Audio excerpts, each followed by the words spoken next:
Kata Nabi SAW, sesungguhnya aku, Nabi Muhammad sendiri, mukjizat paling besar yang Allah Subhanahu wa taala bagi kepada Nabi Muhammad SAW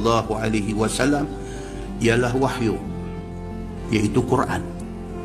Dalam banyak-banyak mukjizat, Nabi boleh belah bulan terbelah dua. Celah-celah jari Nabi boleh terbit mai air. Banyak mukjizat yang Allah bagi ke Nabi. Tapi kata Nabi Muhammad SAW, dalam banyak-banyak mukjizat, hak paling besar Allah bagi ke aku ialah Quran.